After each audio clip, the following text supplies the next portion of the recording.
All right, so tonight is a very, very incredible topic, an exciting topic. I gave it a name, The Impact of the Information Age, a Kabbalistic perspective. Many are not familiar with this term, information age. Unless you're exposed to the internet, you will understand what I mean by information age as we go along. But it's such a big topic, since I'm covering it from a Kabbalistic perspective, that I decided, and I usually don't do so, to divide the lecture into two parts. So tonight will be part one, and next week, B'ezrat Hashem, will be part two. Some of the ideas that I will share may sound familiar to you because I have spoken about them briefly in other lectures, but tonight we're going to go really into depth about the generation that we're living in. A lot of people would say this is a great time to be alive. After all, we have air conditioning as an example. If it's too hot, you can cool off. If it's too cold, we have the warmth of the various kinds of systems that in the past they did not have to warm up a home. So in some ways, we're more fortunate even than King Solomon, who despite his wealth and his knowledge, did not have the comforts that we have today. So wouldn't this be a great time to be around? Our grandparents would envy us, supposedly. But you'll be surprised. One of the greatest rabbis during the Second Temple era, towards the end, expressed himself as follows: Yeteh v'lo achmineh, let the Mashiach, let the Messiah come. At the end of days, let him come. I know that this will be very exciting to be around when he comes, when he finally arrives, but I don't want to be around. So as soon as the Messianic era begins, obviously we will see incredible advances in technology. In various areas of life, we will see improvements, the stuff that the world has not seen for a long time. All of a sudden, is coming out. All of a sudden, just the past 200 years or so, we're seeing incredible discoveries, inventions, and life has improved tremendously. But Rabbi Yochanan said, I don't want to be around that time. Even though there's a lot of good, obviously there's some good in all of it, there's also some hidden bad. So you're going to hear from me the good, the bad, and the ugly concerning this time. As beautiful as it may be, as beautiful as it seems to be, there's some dangers involved as well. But in order to properly understand it, I have to give you a little bit of an introduction. And that's what we'll do today. An introduction about what exactly has happened, what has transpired in the past 200 years that we can all see. It's a fact that the world has changed. But I want to begin with the question, why aren't enough people asking this? Why is life so different today? Or what has happened that we've taken such a leap in technology? If you look back at the history of mankind, very little progress, very few changes over the years. Here and there you see some small changes. All of a sudden, in the past 200 years or so, major changes. And these changes are actually happening at a very fast pace. You have a cell phone? Before you know it, they want to sell you the latest model. Now, even though they want to make money, the companies that produce these phones, they are better. Or at least they have more services to offer, greater capabilities. And this is the same as with cars, with computers. Tremendous advancement in the areas of technology. So even though we're going to be talking about the information age, what comes before the information age is called the Industrial Revolution. So we need to describe a little bit of what happened during that revolution, because it is a true revolution. And then we will go into the information age, which is really more a description of our time, this generation. Where can you see the changes that are happening? Well, just about every area of life, not just the telephone, not just the car, but even in space. I mean, in the olden days, there was a saying in Yiddish. If somebody did not believe you, you told him something that didn't really make too much sense, that was incredible, you would say to him in Yiddish, what are you talking about? Unter der geht a Bahn. Under the ground goes a train. Today, under the ground go trains and even shuttles to space. But it was something amazing, something unbelievable. That's how they would describe it. So what exactly is the Industrial Revolution? I'm just going to try to be brief, because we're going to be discussing this from a Kabbalistic perspective to try to better understand why this has happened now and where this is all leading. Why would that great rabbi say he would not want to be around this time? So in the Industrial Revolution, which occurred about 180 years ago, that's when it began, we have a transition from hand production to machines. Let's begin with that. There's a transition from manual labor. Things are becoming now automated. I'm not even talking about robots now. I'm talking about machines, regular machines that speed up the process of all kinds of manufacturing. And this includes machine tools and eventually mechanized factories, entire factories that would employ, of course, a few people here and there, but not as many. The machines will take over. So which areas were positively affected? Because we're going to talk about the positive and the negative. So which areas were positively affected that we recognize? Agriculture is one. If you've ever seen pictures or videos, or perhaps you were at the field at a farm where you see these big machines, big tractors, almost doing everything by themselves. You don't need anybody to pick or to harvest. It's incredible. This is in agriculture. The process of collecting all the grain has been accelerated and, of course, simplified as well. That's one area. The second area is the energy, as we will see, that also we observe the tremendous benefits now that we have all this power that we did not have before. Metallurgy, which involves the various metals in building all kinds of things, especially if we want them to be lightweight and we want them to be strong. Airplanes, ships. Textiles is really one of those areas that has gained a lot with the technology, with the machines, that you're able to mass produce, whether it's sweaters or suits or skirts or whatever, mass production with all these machines. And there's all kinds of machines that actually contributed to accelerating the production of textiles, because remember, textiles, there is, whether you're using cotton or wool, there's machines at the earlier stages of cleaning and preparing the cotton, and then of course the weaving and so forth. So that's an area that has benefited. Chemicals is another area. Transportation is obvious to us. We're no longer using a horse and buggy. All kinds of means of transportation. Medicine, also a very big area, and science. So these are the few areas that we can easily observe have gained tremendously. They have improved, they have become a lot easier, accessible. Take, for example, the technology in energy sources.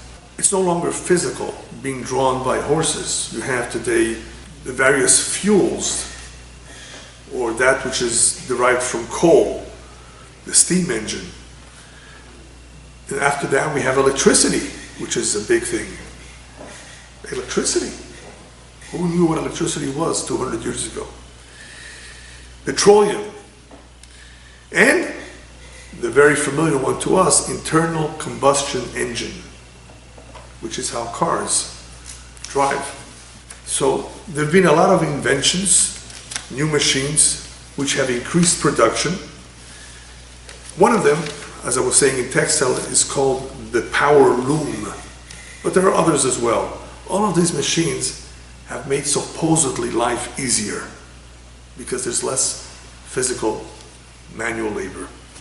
And in transportation and communication, we have the locomotive, the train, which is a little old, of course, but not so old.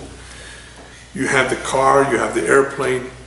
That's in transportation. And in communication, we used to have, many have forgotten about it, the telegraph. It started with that. And then, of course, we have radio. Today we have satellites. We have a shuttle that goes to space.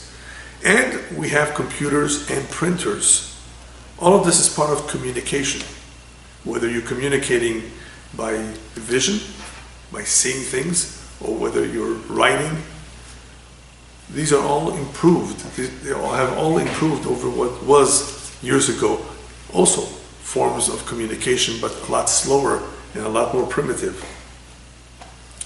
Here's an example of an improvement that, of course, has helped in making of modern roads. You know, we have freeways, better streets, concrete. Concrete is used in many ways, but it has helped also in the construction of better roads. We have photographs. Today we have videos too. We have batteries, also something that is very helpful. Gas lighting is another example. A sewing machine. Many of you perhaps don't have one at home. You just buy it. You buy what you need at the store. But in the olden days, I remember we used to take the fabric. You would buy the wool and go to a tailor to have your suit made. There was a sewing machine. So these machines have changed a little bit. They still are around. They're still needed. But for mass production, you don't need these little machines anymore. But still, that was a big deal. It was a major invention. You have the typewriter. You still do. Most people don't use it anymore. You have the pneumatic tire that we see on cars made from rubber. They have tremendous benefits. You had the phonograph. You remember what that was? The record player? And you had something that perhaps some of you remember, the ice box. What's an ice box? Today we have a refrigerator. We have a freezer. But perhaps some of you remember, we used to buy ice. You want one block, a half a block, or a third block. Carry it home, take it with you. That's how they kept the food fresh. You know, in some countries, until recently, those who did not have refrigeration, depending on where it was, if they lived in a cold climate, they would leave some of that food by the window so that it should cool off. In other places, like in Guatemala, for example, I'm told in certain Latin American countries, they would only eat fresh. They would try to buy just enough food so that they can finish it that day. They don't want to have leftovers. They didn't have where to store it. But today, it's not a problem. You can buy a lot of stuff and store it for months, and it will be fresh after you take it out, because you'll be able to warm it in a microwave. That's it? Microwaves? What's that? We sometimes forget. It's incredible, just incredible, the technology that we have today. Then you have dynamite. Dynamite was also important. You know, to break through, to make new roads, you have to break through a mountain. Dynamite was a quick way to do so, even though, unfortunately, they used that technology for the military too. So it has positive and not so positive uses. And finally, the light bulb. There's a lot more. I just put together a quick list of things that we're somewhat familiar with. The light bulb, I mean light, not candles, thank God, unless there's a blackout. We're able to rely on lights. And today, we don't just have a light bulb, we have LED. Not just an incandescent light bulb. So there's a lot of new technology that changes and advances almost every day. Then in medicine, one of the big deals was vaccination. In the past, because they didn't have vaccination, you know how many people died? Kids did not live beyond the age of 2 or 3. A lot of families, look at their history, if you have their history, and you will see this family had 8 children, but 3 or 4 died when they were infants. And you wonder why. because they didn't have the vaccination, and there were disease and there were plagues. There were all kinds of problems that they couldn't deal with. They didn't know how to deal with them. And today we have not only vaccination, we have all kinds of methods of diagnosing a particular disease. For example, x-rays, CAT scans. They can tell, not always, but they can tell, oh, there's something there, I see it. Without that, why is he or she in pain? Go figure it out. So this has helped a lot. Today they can analyze under powerful microscopes bacteria and figure out a way to deal with it. I mean, there's a lot of examples. Snake bites or any kind of poison that perhaps in the past would have been lethal, that they didn't know how to treat it. Today, they know how to treat at least many of them.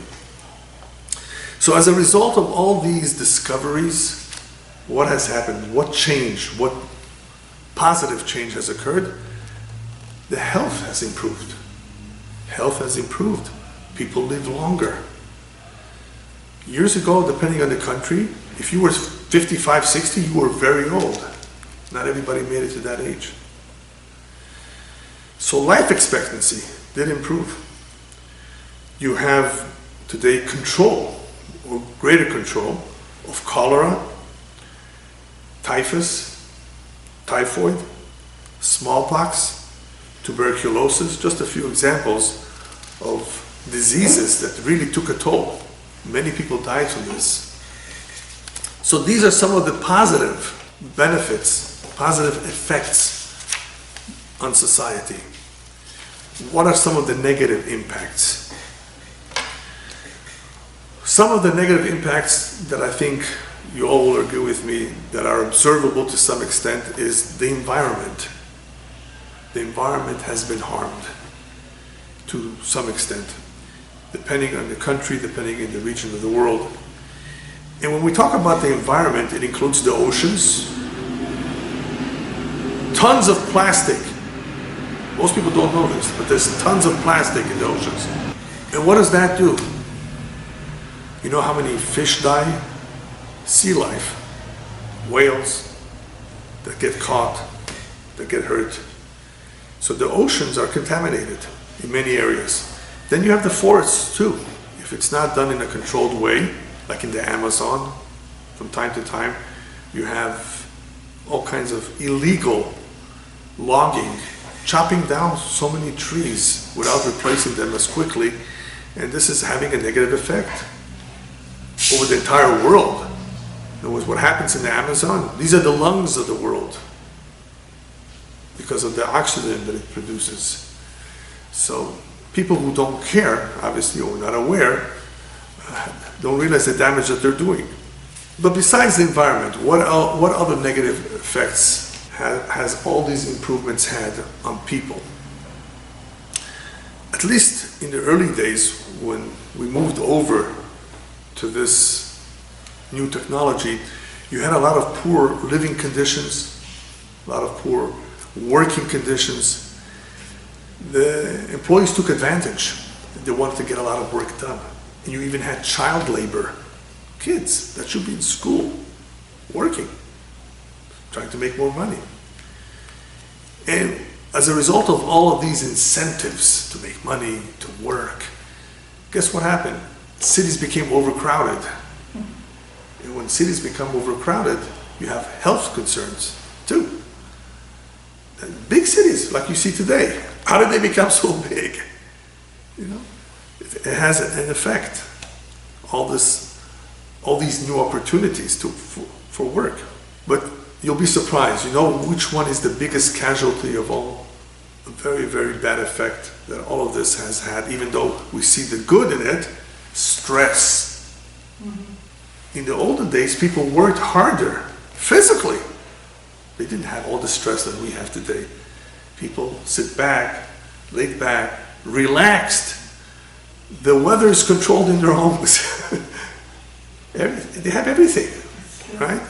And they're in stress. They don't even know why they're so stressed. And they take pills which make them even sicker. What's going on? Again, we're not going to talk about all the issues now. I'm just giving you an introduction. But this is a fact, that there is good and there is bad. Some of the additional benefits that can be seen that is helpful is knowledge, the knowledge that we gained, that even though it was around, it was always around, not everybody knew it, not everybody had access to it. So a lot of discoveries were made, and as a result of these interesting discoveries, unique discoveries, man has gained a lot of knowledge about it, his place, about this earth, about life. So let's begin with one, the atom. Atoms, who knew what an atom was? Nobody could see an atom. It's so small. But this has helped, this knowledge has helped in many ways. It's also destructive, the atom bomb. But this knowledge has helped mankind in many, many ways. Another discovery, electromagnetism. We don't have the time to go through each one, what they are. You can look it up. Also, very fascinating. The law of conservation of energy is very important. Boolean mathematics. Most people don't know what is Boolean mathematics, but Boolean mathematics actually has helped in computers, where you can code, you can program something to be either a 0 or a 1. It's a logical language. Either something is true or false. And when you program, and programming is a fascinating area in itself. There's different kinds of languages used in programming, but it's so helpful. And I've tried several types of programming, and it's fascinating what you can accomplish with it. It's a truly fascinating field if you enjoy it. It's very analytical, but when you see what it does, it's great. It speeds up everything. What have you done? Just provide instructions to a computer. If you know how to do it, you can get great results. Another one is second law of thermodynamics, also something that has helped mankind understand certain things. And then one of my favorite, very, very well known, is Mendel's law of heredity, known as genetics. When this came out, it really solved a lot of problems. It helped us understand a little bit more about how genes are transferred from parents to children. And eventually, this led, of course, to DNA. In the very beginning, they didn't know about DNAs, but as time goes by, they discover more and more things become clearer. So today, DNA in itself is an incredible discovery. And if you really think about it, it shows incredible design as well in creation. Okay, so this was the Industrial Revolution, how this caused tremendous change in society. Some of it good, some of it not so good. Now, human beings have free will. So obviously, if they would be intelligent in how to use all of this, it wouldn't be so detrimental, or at least they would be able to limit the negative effect.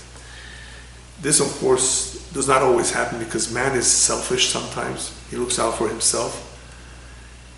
When they sell you something, the companies, a good soda, you think they're thinking about your health? It's full of sugar. You're going to gain a lot of weight if you have it every day. A lot of fat. You think they tell you that? They wouldn't even put a label on cigarettes that this is potentially dangerous to your health unless the government would force them. Because this goes against them. They want to sell you. They want to market it to you. So man, of course, has difficulties controlling himself because he has an interest. He wants to make money. Money is the idol. So that sometimes gets in the way. And it's a shame because a lot of all this is really beneficial, very good, but it needs to be controlled. So now we're switching to the information age. We're in the 21st century. And even though we still have industry, there's a shift. A shift in how things are done. Things are done very, very differently, especially, I would say, in the past 30 years, since 1990. I remember I began using a computer in 1987. To have your own computer was something very, very new. Not everybody had their own computer. Computers were around before then, big companies, banks, and so forth. To have your own PC, as it was called, was obviously a luxury to some extent. Not everybody needed it, not everybody knew how to use it. And eventually, it became more and more advanced. Today, the PCs are smaller with the microchips that they have today, and they're a lot faster, more powerful. So this is what's happening in the information age. There's a shift from industrial production to one that's based on information and computerization. So another name perhaps for the information age would be the digital age. You may have heard. Digital. 0 and 1, as I mentioned earlier. It's a different method, it's a different technology, and of course, it creates different kinds of opportunities and possibilities. Today we have incredible access and control of what we do with information. So there's an emphasis today on this information, how we use it, what it's used for, something or a capability that we did not have years ago. So let's talk a little bit about information and how it was communicated. Well, information was always communicated, even thousands of years ago, by way of writing. Different kinds of systems of writing. There are many types of alphabets. In the olden days, they didn't even have real alphabets like we have them today. But that was a means of communicating information in tablets, not in the paper that we have today, of course. But it was communication. So all this communication that was done through writing in different languages improved greatly with the printing press, right, which is a little over 500 years ago. Once you had the printing press, you were able to do mass communication through printing. And what will this do, the printing press? It will achieve two things. You can do mass printing, of course.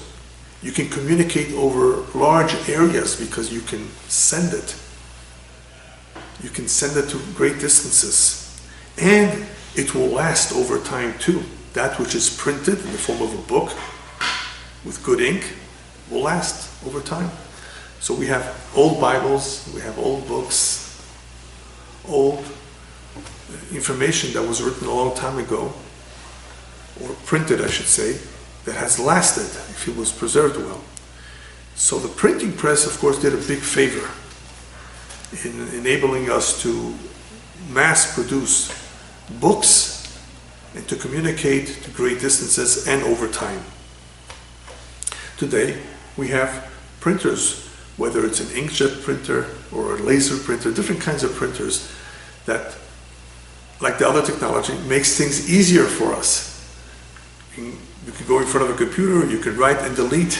You don't have to erase like we used to do when we used the pencil or a pen. What are you going to do with a pen?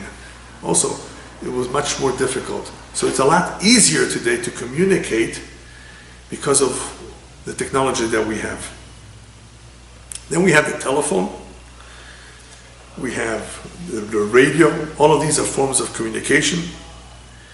You have in the entertainment area, you have movies too, television, and finally the internet, which is a big revolution in itself.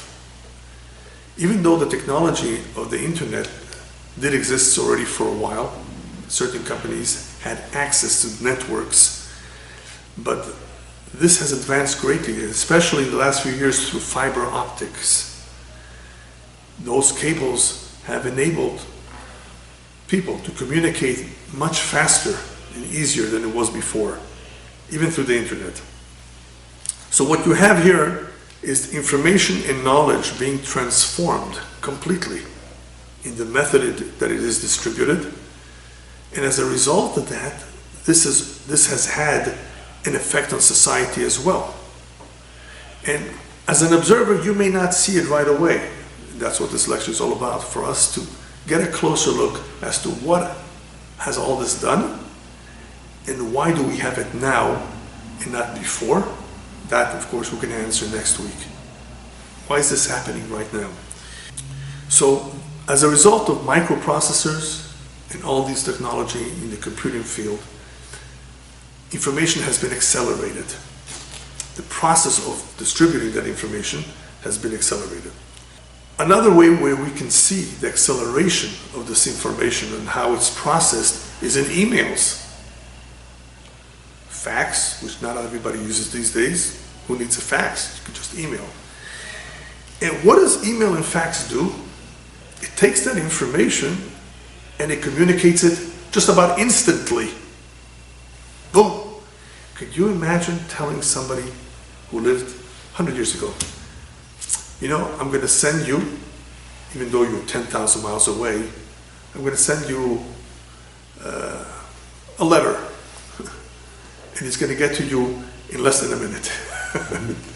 10,000 miles away, in less than a minute. But that's exactly what happens in an email and in a fax. People just take it for granted. What does this mean? As a result of instant communication, how has our life changed? We don't only communicate with our friends and with those that we need to communicate by email and by phone. As consumers, we shop online. So shopping has also changed. You don't have to go shopping now with your car. It will be delivered to you, unless somebody steals it from your porch, which is a separate problem. It works well. So you have the benefit for the consumer, and of course for the seller, and you have a personal benefit because of the way you interact with your friends, family members, that you can communicate just about instantly. Today, of course, you have WhatsApp and you have text messages, you have more and more examples of instant information. I didn't use the word instant gratification because it's not. It is very powerful, but it could be harmful too. What has all this done? It has changed our lifestyle. As a result of these changes, a lot of people now are working from home. Is that good or bad?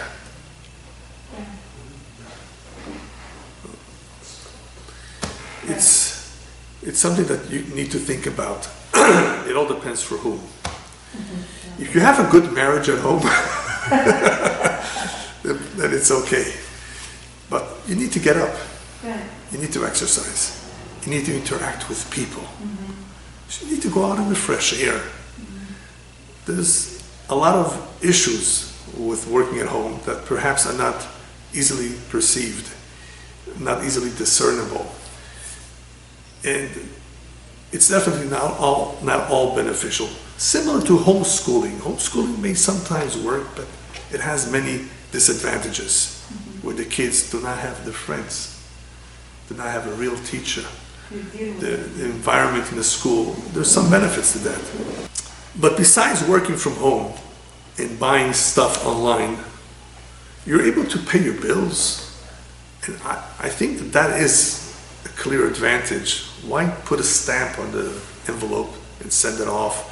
Go to the mailbox. If you notice there's less mailboxes around, you have to go to the post office now to send it because nobody uses it. And that's why they're not making as much money. Who's buying stamps? But you are able to pay your bills that way. Education, you're able to be educated, if you're interested, through the internet. You can learn a lot of things. People are learning languages with a lot greater ease, than they did in the past. They can hear, they can read, they can see, they can review, and a lot of it is for free. And there's, of course, the entertainment, which they can see online as well. Okay, so these are some of the benefits, and there are quite a few benefits, no doubt about it. But what has all of this done? It has made people lazier. They're not using their head as much as they did in the past. And worse than that, they're so stuck in social media and on the internet that they don't interact. Friendships. I remember the olden days, the real olden days when I was very young, where real close friends would just come over without knocking on the door. Did not have to call.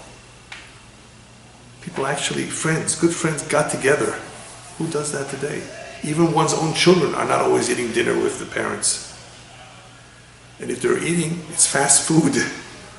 Because the mother doesn't make anything anymore. They go out to restaurants, spend all this money, which they can't always afford, and they don't cook or bake, except for the real conservative, traditional parents who prefer their home, the warmth of their home, their own food. Not everybody does it. At least not in this country, not in Europe. In some countries they still are doing it the old way.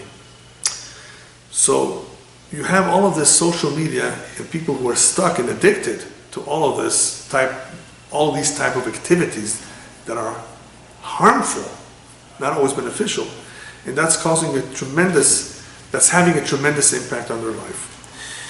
What else do we have that is negative as a result of all this online communication? We have criminal activities, hacking, people trying to get your personal private information, stealing it from banks, stealing it from companies. And now comes the worst of all, at least for the Jew, who's very sensitive to this, pornography. We have to be very careful with what our eyes see. And here you have all of this terrible, terrible pornography of all kinds, almost free. A lot of sites want to give it to you for free. Just take it. And you know what this does? It breaks up families. It corrupts the individual. It does terrible things. I'm not even talking about drugs right now. Just pornography, because pornography is something which the eyes absorb, and that contaminates the mind. That has a tremendous negative influence, spiritual influence, over the individual. How he will think, how he will behave. Forget about his health right now, his physical health, his mental health. So there's a lot of harmful information. And all of this is having a negative influence over people all over the world. You don't realize it, you don't notice it, but it does. No matter how good a person may be, no matter how knowledgeable, intelligent, IQ, professor, makes no difference. If he's looking at the wrong sites, if he's absorbing the wrong information, the fake news, it's going to ruin him. It has the potential of ruining him. What's going to protect him? If he doesn't have a good filter, if he doesn't control himself, he may not realize it. But subconsciously, it's destroying him. In order to better understand, therefore, what is going on, the benefits and the disadvantages of all of that, we have to look at it from a Kabbalistic perspective. Because without the Kabbalistic perspective, really, nobody knows, nobody can figure this out. Why now more than ever? So I'm just going to give you a little bit of an introduction to how the Kabbalah looks at it, and we'll continue with the rest next week. The Kabbalah teaches, and that is part of our tradition, that the world will last for 6,000 years. That's the plan, that's the blueprint from the very beginning of creation. What year are we now? 5,782. So we only have 218 years to go, right? We know we're at the end. Based on all the prophecies, based on what the rabbis told us, based on what we can see. This is the last generation. Mashiach can come any day. 6,000 years, that's a very interesting number. What does that correspond to? The rabbis tell us, the Kabbalah teaches, that the 6,000 years corresponds to the 6 days of the week. Remember, on the seventh day, God rested. Hashem rested. There's nothing on the seventh day. No physical labor. And as Jews, we abstain from certain functions that are prohibited on the Saturday. If you want to really experience the holiness of that day, you have to abstain from certain functions. I say functions because it's not about physical work. It's about certain functions that are prohibited. So we have 6 days, and every day of creation corresponds to 1,000 years. And the rabbis tell us, if you want a little bit of an indication what will happen in that 1,000 years, look back at what happened on the first day, on the second day of creation, and so forth. The 6th day is the last day, before Shabbat. It represents the 6th millennium. The 6th millennium meaning from 5,000 till 6,000.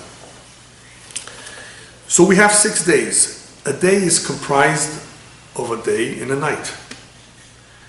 And in Jewish tradition, the night comes before the day.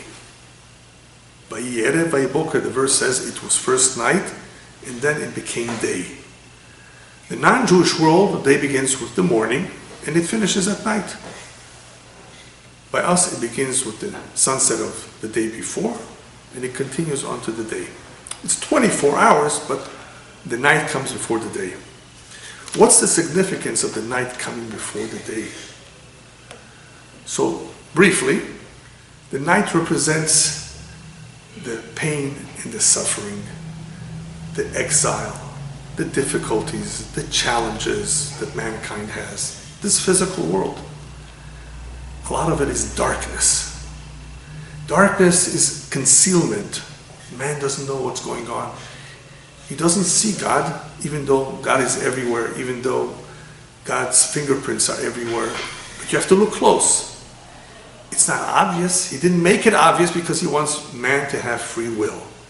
So therefore, darkness represents several things. Concealment, it represents the pain and the suffering, the challenges, the wars, the disease, all that which is difficult for man. Whereas light represents illumination, enlightenment, knowledge, clarity, revelation of Hashem. As we get closer to the last day, the 6th day, things will become clearer and clearer. But first you have night. And as a result of all that night, all that darkness, man is lost. Man does not have complete clarity, does not have all the knowledge that he could have that would help him attain the goal that he's supposed to attain. It's a lot more difficult. It's still possible, man is still capable of accomplishing, but it's a lot more difficult because he doesn't have a clear direction of what he's supposed to do. So let's call this darkness ignorance, whereas light represents knowledge. And this knowledge, the Zohar teaches us, this great amount of knowledge will begin to be revealed in the year 1840. The Zohar doesn't say 1840, the Zohar says in the year 5600. In the Jewish year 5600 from creation, which corresponds to 1840. That is when approximately the Industrial Revolution began. That is when all of a sudden man is discovering all kinds of things. Interesting. But wait a minute, something happened before 1840. Something happened as of 1740, 100 years earlier. And if you look at encyclopedias, if you look at the various books that describe the 16th, 17th, 18th century, you will see that that was a time of the Enlightenment movement, where even the non-Jews were seeking to be enlightened. A lot of philosophy and discovery and invention. All of a sudden there's a lot of emphasis there. And this is happening 100 years before. Why? What's this 100 years before? The Zohar says 1840. So what's this 100 years before? The rabbis tell us that when man was created, in the process of creation, everything is being created on a separate day. When was man created? On the 6th day. If you look at what the rabbis tell us, the rabbis describe that man wasn't just created at once. Part of him was made and formed in the first hour, the rest on the second, third, and fourth hour, and finally on the 5th hour of the day, not the night, man stood up on his feet. The rabbis continue to tell us what happened in the 6th, 7th, 8th, and 9th hour, and so forth. Right? That Hashem gave him his soul, that Hashem gave him his wife, and so forth. But the 5th hour represents when he stood up. He's no longer just formed. His limbs and organs are not just cut out. He actually stood up on his feet. So if you look at the year 1740, the year 1740 represents the 5th hour of that 6th day. It represents the year 5500. 100 years before 5600. It represents the 5th hour of the day, exactly when man stood up. Man standing up on his 2 feet, therefore, is symbolic that this is when man all of a sudden evolves sufficiently to be able to have all this knowledge that he couldn't have had before, for whatever reason, which we will discuss next week. Why is he getting it now? But at least it fits into that year 1740, where we can see in the non-Jewish world as well, all of these changes happening, not by themselves, but by design. What else happened around that time? The Hasidic movement began. Around that time, year 1740. And that's not by coincidence either, because the Hasidic movement represents the mystical Jewish movement that for some reason all of a sudden are putting a greater emphasis on mysticism, on Kabbalah. Even though it began earlier, it began in the 1500s and even earlier, it wasn't as disseminated. It wasn't as well known. It wasn't as popular. But as we're getting closer to the Messianic times, apparently there's a greater need for all this positive knowledge to come out. And I emphasize positive versus all the negative and damaging information that could be there. We need a balance here. So it's not by coincidence, not by chance at all, that all of a sudden, as a result of the last hours of the 6th day, which is right at the end of time, we're having all of this come out for good reason. In order just to understand a little bit of why it's coming out, this Kabbalistic information, is because the Kabbalah is described as light. And the Zohar says there's no light except the light that comes out of darkness. That is when you appreciate it. When you have a dark room and all of a sudden you have light, you appreciate the light. You don't have a light unless it's a light that comes out of darkness. That's what the Zohar says. And when do you notice this? Light, this tremendous light, in the very early hours of the morning. That's when you notice it the most, because it's been dark a whole night. You may have heard the saying. It's a saying that says the darkest part of the night is right before dawn. You may have heard that. It's not exactly scientifically correct, because really the darkest is midnight, not right before the sun comes out. It all depends really where you live, depending if there's city lights or not, depending if there's a moon. If there's no moon whatsoever, then obviously it makes sense that towards the end of the night, when there's less of a moon, but depending on the time of the year, it will be very, very dark. So perhaps some were borrowing that term to describe how it feels or how it looks at the end of the night, depending on the time of the year and so forth. What it really means is what the Zohar says. The Zohar is the one that says this, even though some claim that it's from another source. The Zohar says that the darkest part of the night, referring to the exile, to this long exile, the longest one of all, the darkest part, the most difficult part is at the end. That's when we had the wars, the World War I, World War II. That is when we had the most pain. The other painful experiences were scattered. All of a sudden we have a lot happening at once. Millions of people, not just Jews, millions of people were killed in World War II. Millions. In various countries. So there's something about the darkness coming at the very end of the days. So this darkness is coming right before Mashiach. And therefore it's very, very dark, not because it's right before dawn. It's dark because this is the most difficult time of all. But wait a minute, I just thought you said that this is the easiest time to live comfortable, to have it easy. Didn't we just say that? Yes. But you will find out next week why, nonetheless, it's as easy as it may be, it's also the most difficult and most challenging of all. So the exile that we're in is long, it's difficult, it's painful, but especially towards the end. Because what's going to happen now is that the world, as comfortable as it may be, will suffer spiritually. The darkness refers to a spiritual darkness, not to physical darkness. And that is why the rabbis tell us something fascinating. 3 generations before Mashiach comes, the standard of living will go up. Wow, that's an incredible revelation. People used to be very poor. There's still a lot of poor people, but right before Mashiach comes, 3 generations. Now, a generation could be 20, 25, or 30 years, whichever you choose. The standard of living will go up all over the world.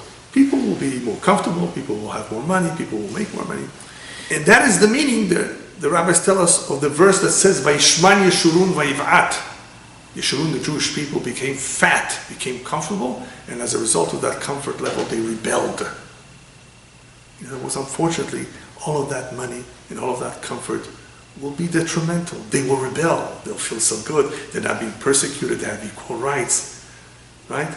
They're not having to go through the Inquisition, democracy, liberty. Yes, but all of that will make it spiritually dangerous for the Jew and for other people too. So what is the good in that? The wise say that the standard of living will rise. It appears to be something good too. But if it's bad, why call it good? Well, it could be good if you know how to use the money, right? If you had a lot of money and you knew how to use it, then the money would be a blessing. But if you have all this money, if you have all these comforts, all the good, and you misuse it, it could kill you. So that's what it all depends. It depends on how you see things in the right perspective. What is all this for? Why is Hashem giving it to us? So obviously if people misuse it, to them, it will be detrimental. If people would use it for good things, then obviously they can accomplish a lot. So why is this happening now? Because in the midst of all this darkness, Hashem is giving us the tools. I will raise the standard of living. I'm going to give you all the tools you need, the money and the comforts, in order for you to be able to rectify all your wrongs from the past, all your sins. If you do the right thing, if you become charitable and kind and treat others well, with all this money that you have, you help and you build and you give, then you will accomplish a great deal. Then you will be able to bring in the Messianic era with ease, not with more war and with more pain and suffering. You'll be able to finish the Galut a lot faster. So that's what the prophet says, that right before Mashiach comes, Inei HaChoshech Yichasei Haaretz Ve'arafel Leumim, there will be a tremendous fog, a tremendous darkness that will cover the entire world. What kind of darkness? A darkness of ignorance. Despite all the knowledge that we have, this is the information age, we have access to so much. Yeah, but people will misuse it. And that's what we're going to continue with next week, is how not to misuse it. Why is God giving it to us today? What are the benefits of having all this information? Well, one of the benefits is that if you use it right in the right way, you can accomplish so much. The world will be such a much better place. But even though we are in the midst of all this darkness, the good news is that we know that as it gets very dark, it means that very soon it's going to become light. So that is the good news. That is what makes us, of course, feel better. Even so, the rabbis say, I don't want to be around. And we'll explain why next week. But at the very least, for those of us who are observing what's happening, we know, as painful as it is, as challenging as it is, what's coming, that's B'ezrat Hashem, is the light of Mashiach.